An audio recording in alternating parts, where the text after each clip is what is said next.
Attila's a big motherfucker. That's a big nigga there.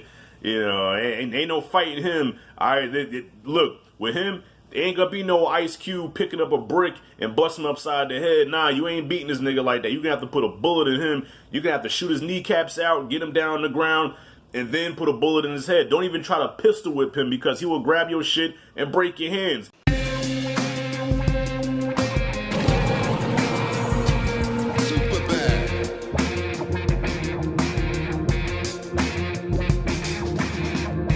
Wu-Tang episode 9. Yeah, we get introduced to a new character by the name of Attila. You know what's crazy? I'm bad with character names, so the fact that I remember this cat's name, that makes him memorable. He's the new big baddie that the Wu-Tang got to take on. I said, okay, let's see where they go with this. Spoilers, by the way, if you have not watched this episode, turn this shit off, man. Watch it, come back, let's talk about it. I'm getting into spoilers here. I'm not going to recap the shit from beginning to end. I literally just finished the episode, and I turned the camera on, and here are my 2 cents on it. This episode really struck a chord with me because all of these dudes right now, from Bobby, D, Vine, and Shah, everybody's almost at the same place. Like, they're down on their dick right now.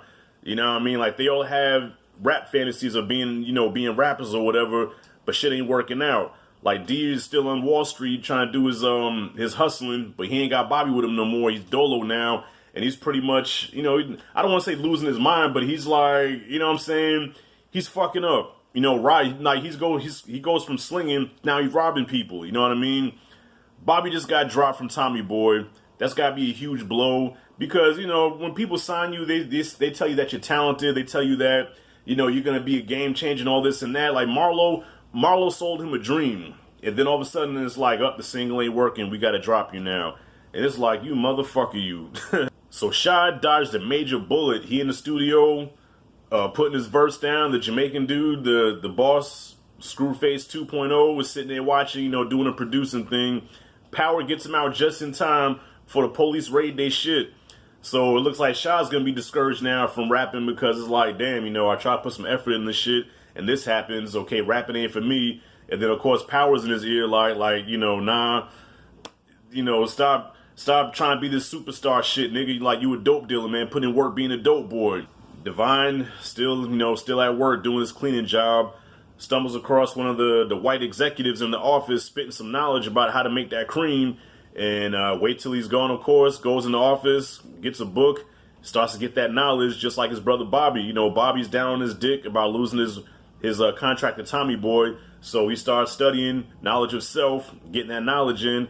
So I guess the common denominator is when you're down on your dick and shit ain't going right, just start reading and feeding your brain and, you know, come up with the master plan after that. Probably my favorite part of this episode was when Dennis was watching the Kung Fu movies with his brother. I'm thinking that was, what was that movie called? I think they were watching Shaolin Master Killer, and that was my favorite scene when D is watching the movie, right? So he's watching his Kung Fu movie, but the way he's interpreting it, the way he's seeing it and hearing it, is how they would talk where they're from. I love Kung Fu movies growing up, and when we watched them, yes, we watched them, and we saw them, you know, for what they were, but at the same time, the way we interpreted it, we translated that shit to our lives, and that's why it resonated so much with us. That's why Kung Fu movies related to the black culture, because we can relate to this shit. It's about the same, but just seen differently. So I love that whole scene where he's watching it, and they're doing the whole Kung Fu shit, but yet they're talking mad niggerish. You know what I'm saying?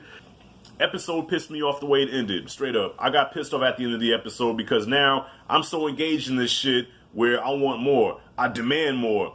And when it went off, I was like, you motherfucker, you. You motherfucker, you. I said, now I gotta wait a week to see what happens.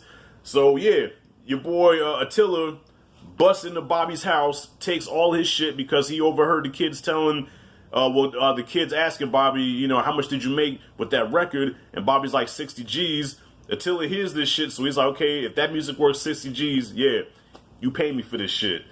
But I love how D came up in there and Bobby told him what happened, and he's like, yo, what we still sitting here for? Let's go get that shit back. And I said, uh-oh. Then it goes off. And I'm like, oh, man. So, yeah. Can't wait to see how that turns out, because Attila's a big motherfucker. That's a big nigga there.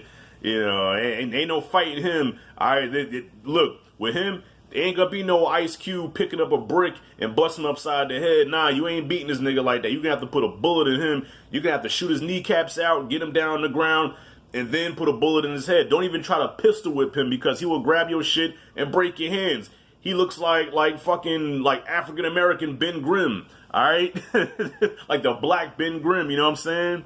So anyways, y'all, this episode was ill. I dug it. Oh, and another thing, God, what is her name? I keep forgetting her name. Sister. Bobby's sister. Yeah, so Dennis done knocked her up. But then again, how can that be? I don't know how much time lapsed between when they left. I don't know. I think some time passed by, but she's not showing at all, but she's like in the beginning stages of being pregnant. So, I mean, I don't know. But yeah, it looks like she's knocked up, and her and D about to have a baby. Oh shit. Yeah, man. So anyways, y'all, what y'all think about the episode? Comment freely below. Thank you for watching. As always, this is Rashad G signing out. See you in the next video.